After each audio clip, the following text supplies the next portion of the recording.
man working at a service station, another selling insurance, while another is busy in the meat market. Suddenly, this sound shatters the quiet of the small town. The siren at the firehouse. And suddenly, the service station attendant is gone. The butcher is on the run. The insurance salesman leaves his desk, all responding to a single call, the siren, the sound of trouble. And these men hurry to protect their vested interests in their community. They are volunteer firemen in the state of New York, a state that has more volunteer fire departments than any other in the nation, and their record remarkably efficient. These men all responding without pay to protect their respective communities. That's the serious side. Today on ABC's Wide World of Sports, the other side of these same men as they compete for fun, for bumps, for bruises, for trophies, for the right to be called champions in the New York State Firemen's Competition.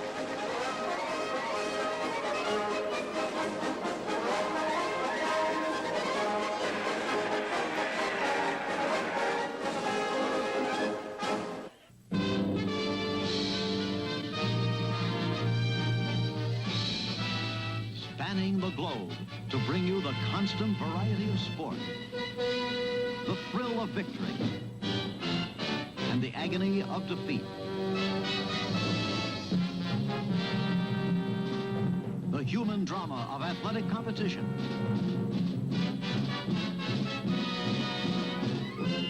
This is ABC's Wide World of Sports. Brought to you by Allstate. We insure your home, your car, your health, your business, and your life.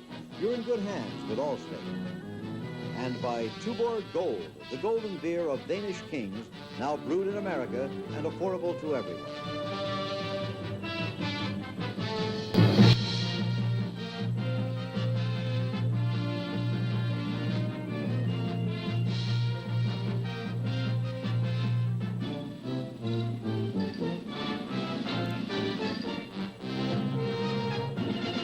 ABC's Wide World of Sports, where a lot of us haven't really believed what we have seen. Today at Cicero, just outside of Syracuse, New York, may be another one of those days, at least for a lot of you, as we come back for the first time in a decade to watch the New York State Firemen's Competition. No, the name is not Prudhomme, it is still Jackson, and though I admit to being slightly touched, I haven't lost all of my marbles, because I'm not about to take off down a drag strip in a dragster, though it certainly looks like it, doesn't it? But this is a toy. It's also utility, and it's very much a basic in the competition for the volunteer firemen of the state of New York.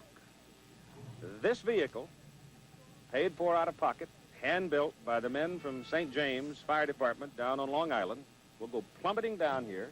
They'll jump off at speed, up go the ladder. That's just part of the competition that is going to look a little crazy. It's going to look hazardous, outright dangerous, but it's the spirit of this event that reflects the kind of camaraderie that has, I guess, made this society great and this country great.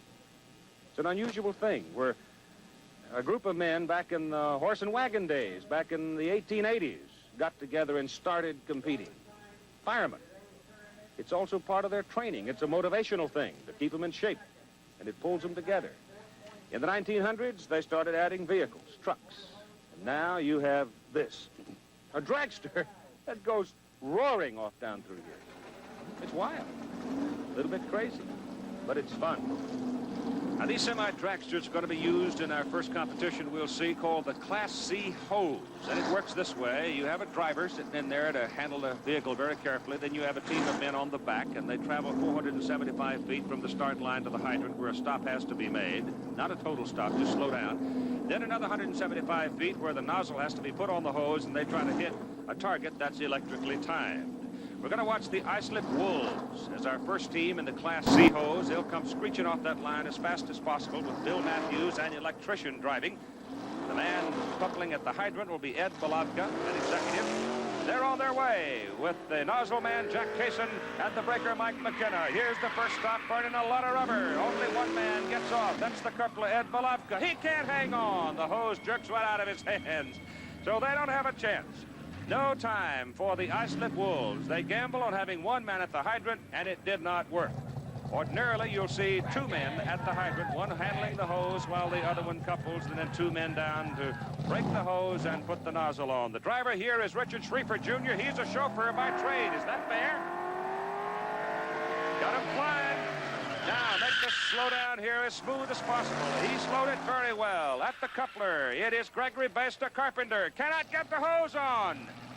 And no time here for the ELMONT BANGTAILS. The ELMONT BANGTAILs come up with no time because Greg Bass just not able to get it hooked up in time. And so the BANGTAILs come away empty. My goodness, tough luck. Total teamwork. Everything went well except the hose didn't go on the hydrant. Now back at the start line, the St. James Wildcats. They were the state champions in 1957, 66, 71, and 72. And you can see they have a fair crowd of partisans standing behind them, don't they? The man handling the nozzle here is Lynn Comfort. The man driving is Bill Coward. He's a truck driver by trade. The breaker is Fred Orth, a machinist. The man coupling at the hydrant will be John Collins, the medical student, and anchoring at the hydrant will be Leonard Bowe, an Air Force trainee.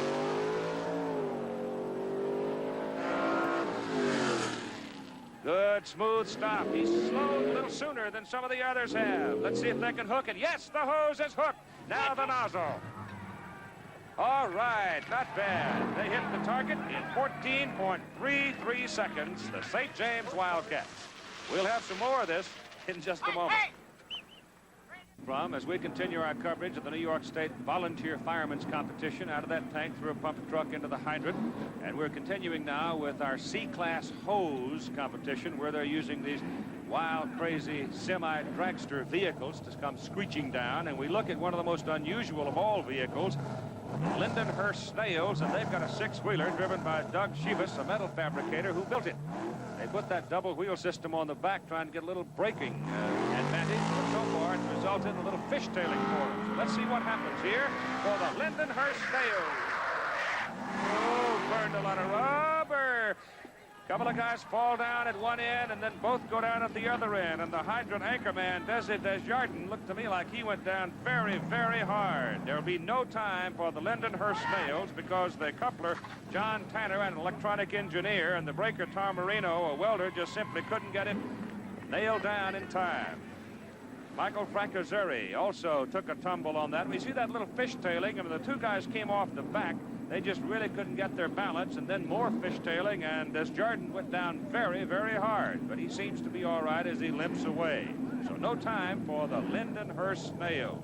Oh, that's a hard way to earn a trophy. A reminder, we've got one of the highlight collegiate football games of the year coming up right after ABC's Wide World of Sports from Los Angeles. The Crimson Tide of Alabama and the Southern California Trojans at 3:30 Eastern Time.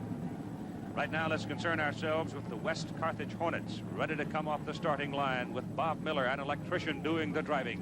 Look at that vehicle. Tilt my hand, and here it comes.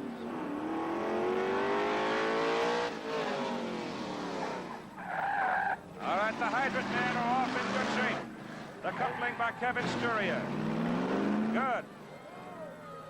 The nozzle in place and the water hits the target in 15.06 seconds. So Bob Miller, Steve Miller, Larry Powell, Kevin Sturia, and Dave Rounds Jr. do their job. Okay.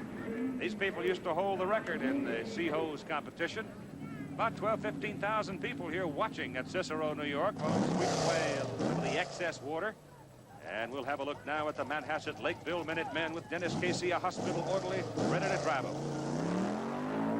Wilhowski, Bukovinsky, Mastro, and Paradise, the team members from Manhasset Lakeville. The first stop, good shape. The coupling by Mastro. The anchor by Paradise. The water is flowing. The nozzle by Wilhowski and Bukovinsky. And it's 14.15 seconds for Manhasset Lakeville. Oh, the Minutemen did their thing, didn't they? That'll be worth another look, as Manhasset Lakeville handled it from the very beginning just exactly right. The slowdown for the hydrant and the coupling was smooth. Both of the men coming off the back were able to keep their balance and get to their target. The slowdown at the end of the hose was also smooth enough that both men were able to get in position. And by the time the water got there, the nozzle was in place. and 14.15 seconds. Manhasset Lakeville wins the Class C hose competition. Now, if you enjoyed this, stand by for the C ladder. You'll have a little trouble believing that. It's next. Volunteer Firemen's competition is the C ladder, actually a motor hook and ladder exercise. The C designation comes from the fact we're still using those semi-dragsters, and this is the doggonedest thing I've ever seen in my whole life. Jimmy Martino is going to be driving for the East Meadow Meadowlarks, and the idea is to come from the start just as fast as you can and then try to stop in the shortest space possible, using as little time as possible, stopping it so that the 4 men in the back can whip that ladder off. 25-foot long ladder going up to a 21-foot platform, and the climber in this particular team is Neil Rohde, a security supervisor. But the driver and the climber are so important. Here come the Meadowlarks.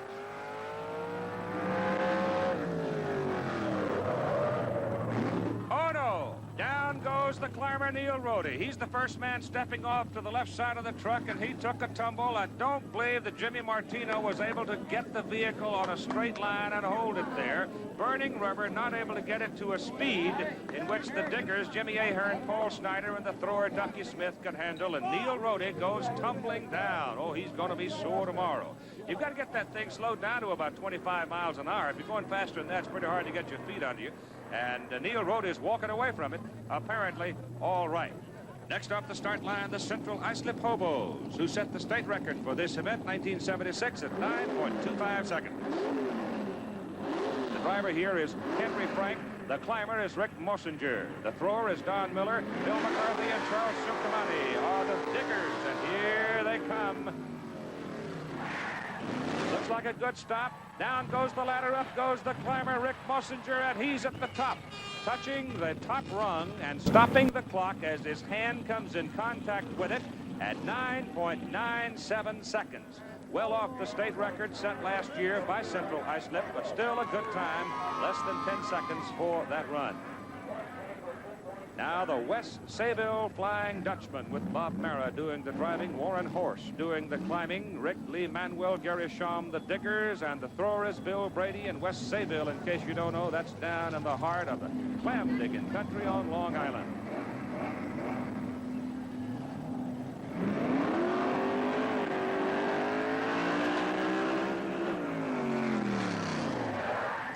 Good solid effort by the driver, Bob Mara. Horst is on his way and at the top. That's got to be the best time, and it is 9.62 seconds. Holy mackerel. When the diggers, Shum and Lee Manuel, stuffed those 2-inch spikes on the ground with the thrower, Bill Brady, giving that ladder a good ride as we see it in slow motion, watch Horst. He steps off the truck first. Now up goes the ladder. Now, as the spikes go into the ground, you see Horst, he's already on the 3rd rung of the ladder before it reaches vertical position. So an outstanding effort by the West Sayville Flying Dutchman, 9.62 seconds. Now we're waiting for the Levittown Rebels, and Al Foley, who works for the telephone company, is going to be piloting a 1931 updated Ford Coupe. They rented out on Saturday nights, whoever's got the heavy date. The climber is Willie Vollmer, a carpenter. Diggers are Kevin Kinsley, George Habermill, and the thrower is John Maroni, and here come the Rebels. Oh, that's a fast forward, isn't it? Good solid stop, but the climber, Willie Vollmer, goes down. He may have stepped off just a little too soon. I don't know if that's the case. It seemed like the vehicle was going awfully fast when Willie Vollmer stepped off. And you know that he's proficient because he previously held 3 state records in ladder competition. He went down in a heap, rolled a complete flip, came up on his feet, and is walking away. So no time for the Levittown Rebels in the motor hook and ladder. Crowd reacting now as we get the word that the West Sayville Flying Dutchman are the champions in the sea ladder competition, and the made news there was Warren Horst, the climber, 9.62 seconds. Your appetite with the New York State Volunteer Firemen's competition so far, and you'll come back and join us for more later, because we've got the motor hose with the big trucks and the famous bucket brigade yet to happen.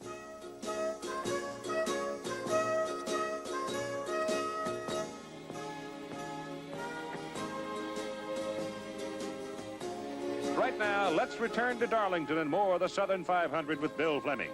Of the New York State Volunteer Firemen's Competition from Cicero, New York, just outside of Syracuse. And we're moving now to another hose event, very much as we saw in the C competition. This is called B because it involves bigger trucks. They'll come from the start line to the hydrant 150 feet, another 175 feet to the end of the hose where the electrically timed target is located. Idea being, hook up the hose at the hydrant and hit that target with water. Time being the judgment for the winner of this particular event. Now, these trucks are the kind of trucks that you might see in a circumstance involving an emergency call to a volunteer fire department. And the man who's going to be bossing them off the starting line is the driver for the Holbrook Rebels. That's Ed Ostrowski, getting his troops all organized and ready to go. The man with the nozzle, Gary Schrang. The man at the hydrant coupling it will be Richie LaLoche. There's the first stop for the Rebels, and LaLoche is down hard, sliding along on his stomach. At the other end, everything seems to be all right, but the problem is back at the hydrant, there'll be no water this time. As Richie LaLoche went down very hard and slid along on his hands and knees and on his stomach, and he has really got to be burned, sliding along the asphalt. Came off the truck in pretty good shape, but then lost his footing, and as you can see, went down very hard. Oh, that's got a smart. Whew. Now we look back at the start line as the Hempstead Flukes are ready to make a run. That's Pat Jaffairs, an insurance claims representative, handling the nozzle. He speaks now to the driver, Jack Cloudman. The man who'll be coupling at the hydrant is Bumpy Bray. Hempstead Flukes have won this event over the last 2 years. Let's see if they can make it 3 in a row. Helping to anchor at the hydrant, Jim Cloudman. And the breaker at the nozzle end will be Ricky Smith. And here come the Flukes. Good smooth handling of the truck by Jack Cloudman. The anchoring is done already back there by Bumpy Bray. And here's the water in 8.29 seconds. Tremendous effort by the Hempstead Flukes. Oh, I'll tell you right now, Bumpy Bray, who is a streetlight inspector, was off that truck 2 strides, had it hooked, and water was coming out that flat. And so a great effort by the Hempstead Flukes trying to win their 3rd straight B-hose competition. Now, these are the Bayport Red Devils. They had a New Year's Eve party last year, passed the hat, raised the money to buy their truck. I don't know if that's fair or not, but anyway, here they come. Charlie Zickroser driving the truck. At the hydrant, it's Bob Riley, and the nozzle man, Jimmy Svensson, sliding along on his knees, and comes back to handle it all right in 9.74 seconds, and it's a good thing Jimmy Svensson had knee pads on, or he wouldn't have any hide left on his knees after that slide. So considering all things, a very good effort by the Bayport Red Devils. Now, let's look back to the fortunes of the ISLIP Wolves. We saw them earlier, didn't have any luck in the C class. Let's see what happens here in the B class. Same team, Bill Matthews driving. Ed Belavka will handle the coupling at the hydrant, and Jack Kaysen will be the nozzle man. Good effort there, and again, he can't handle it at the hydrant. Ed Belavka, who had the hose pop off the first time we saw him today, and the C-class competition has the same thing happen all over again. And Ed just flat dog disgusted with the whole thing. Going to have to go get himself another coupling to handle that hose. Been a hard day for Ed. Going to have to take a moment now to sweep some of this loose water away. Let me remind you, we've got a great college football game coming up right after ABC's Wide World of Sports, except on the West Coast, the Crimson Tide of Alabama and the Trojans of Southern California. Now, here are the Oyster Bay Teddy's boys waiting for their run with James Tolmie doing the driving, an electrician. Tommy Tolmie, a junior draftsman, will be at the hydrant. The man on the nozzle is George Bennett. First 2 men are off fine. The hose is stringing out well. There's your coupling. Oh, little mix-up at the nozzle end. George Bennett, the nozzler, and the hose breaker, Frank Managari, had a little bit of trouble getting themselves in position as they overran the end of the hose, 11.25 seconds. And a little bit of disgust reflected there by Tommy Tolmie. He had hoped for a little better effort. But that's the way it goes. It's all a matter of timing. Now, we're going to have a look at the Wyandanch Indians with Tom O'Hagan, the hospital labs technologist, at the wheel of the truck. The nozzle man is Glenn Hawkins.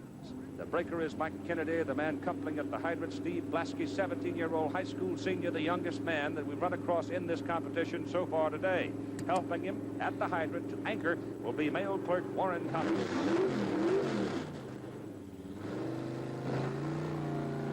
Here's the first 150 feet.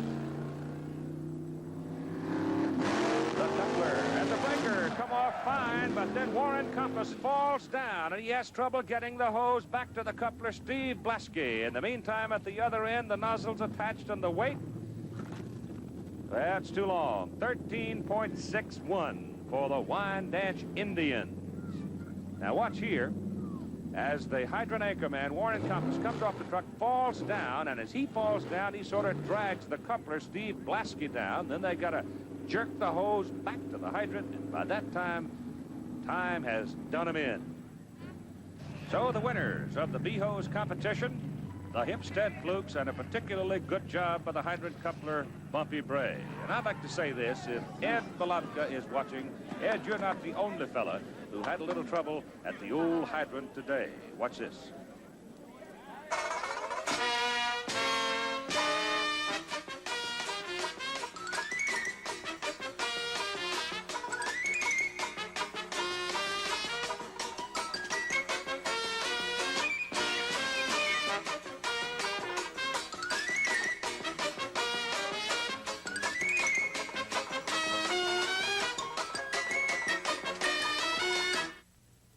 For the final event in our competition, and this is obvious testimony to the fact that mankind really doesn't have an ultimate belief in all of this modern technology. This is the bucket brigade, where you have a 12-man team, some of them running around in a circle passing buckets of water to a fellow at the bottom of the ladder. Ladder's over here, then it goes up the ladder by hand up to the top until they get 45 gallons in the barrel, and that ends that particular segment of the contest. The final event, the bucket brigade, and it still works today just like it did when your great-grandma tried to put out the fire you started in the barn loft. You had to haul it up by hand, and they still do it just in case. But these guys are good at it. And this is not just a frivolous exercise either, because there are a couple of fire districts in the remote regions of the state of New York that have no fire hydrants. And of course, every fireman under any circumstance always faces the possibility of having no water pressure when he's trying to fight a blaze. So this is something where a great deal of teamwork is required, and sometimes at a most inopportune time would have to be put into effect. And we're watching now the Hempstead Flukes as they fly up the ladder, and by the time the dumper gets to the top, the water is already on its way up there. These are 5-gallon buckets being passed up the ladder, handled by a lifter at the bottom, 3 men on the ladder, going to the dumper on top, where timers are up there, and the minute they fill the 45-gallon drum, then the clock is stopped, and the event is over. So the Hempstead Flukes, and you can see the man at the bottom just absolutely gets totally soaked. This is another one of those subtle little moments in a contest such as this that could mean so very much somewhere down the road. Now we're going to have a look at the St. James Wildcats, the 1971-72 overall New York State champions in this volunteer fireman's competition, with Butch Bowe at the top doing the dumping. On the ladder, it's Tom Hester, Misty Muckapick, and John Collins in that order from top to bottom, and the lifter at the bottom is Martin Shelton. And the lifter just sort of has to endure. Not much to do except reach for that 5-gallon bucket and heave it up, and it gets pretty heavy along about the 10th or 12th bucket, I would think. And bang, a good time for the St. James Wildcats. 26.18 seconds for St. James. Now, the action down around the tub in getting the water over to the lifter and the people on the ladder is just about as frenzied as it is going up the ladder. And they use these plastic collapsible buckets. They seem to be the best kind to handle, not only in taking them up, but in throwing them back down. So St. James 26-18. Now here come the Garden City Park Mustangs. And I'll guarantee you I've seen more fancy handshakes out here today than I saw in several years of the NBA.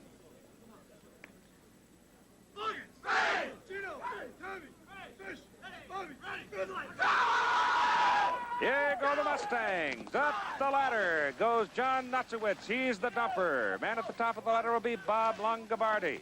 Man in the middle, Tom Fisher, a bartender. Bottom of the ladder, it's Gene Helinski, and the lifter is Tom Walsh.